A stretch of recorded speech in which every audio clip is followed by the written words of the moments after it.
Magandang araw Pilipinas, narito na ang pinakamainit na update sa lagay ng panahon ngayong linggo, November 30. Mas lumilinaw na ang indikasyon ng pagbuo ng isang panibagong bagyo sa silangan at halos pare-pareho na ang ipinapakita ng mga modelo sa galaw at direksyon nito. Habang naghihintay tayo ng mas kumpletong datos, tingnan natin ang kasalukuyang kondisyon sa bansa. At bago ang lahat, huwag po nating kalimutang mag-subscribe dito sa channel para sa pinakabagong ulat panahon. Sa labas ng Philippine Area of Responsibility ay nananatili ang Tropical Storm Koto, dating si Verbena. Tinatayang nasa layong 385 kilometers northwest ng Pag-asa Island ang bagyo at may lakas na 85 kilometers per hour malapit sa gitna, may pagbugsong hanggang 105 kilometers per hour habang mabagal na kumikilos pahilaga. Kahit nasa labas na ito ng bansa, may trough itong humahatak ng mga ulap na nagdadala ng ulan sa kanlurang bahagi ng Palawan. Sa Apayao at Cagayan, asahan ang maulap na kalangitan na may mga pag-ulan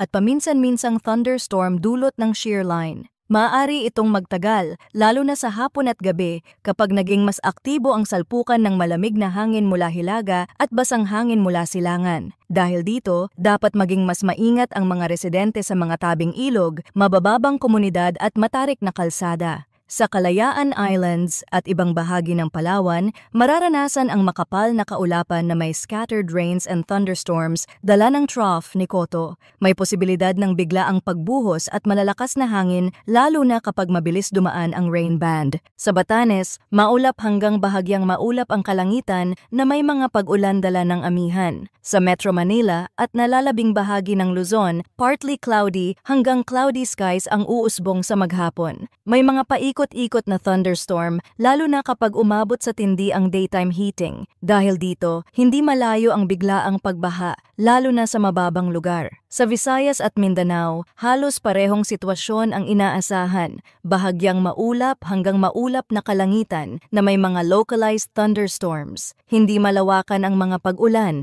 pero kaya nitong magdala ng malakas na buhos sa ilang minuto, lalo na sa lungsod at matarik na barangay. Ngayon, dumako tayo sa latest update ng bagyong maaaring mabuo. Ayon sa international model gaya ng European at GFS, may sign na isang low-pressure area ang lilitaw sa silangan by Monday o Tuesday at maaaring tumaas sa antas ng tropical depression habang lumalapit sa bansa. Sa simula, kikilos ito pahilagang kanluran ngunit dahil sa impluensya ng shear line at northeast monsoon, posibleng itulak ito pababa at ang galaw ay magiging pakanluran timog kanluran. May malaking diferensya sa ruta ayon sa mga modelo. Ang European model ay nagmumungkahi ng pagdaan nito malapit sa southern Luzon bago tawirin ang West Philippine Sea. Samantala, ang GFS ay nakikita itong daraan ng Eastern Visayas, babagtasin ang Kabisayaan at posibleng umabot sa Northern Palawan bago lumabas ng bansa. Dahil hindi pa kompletong buo ang sistema at long-range forecast pa ang karamihan ng datos,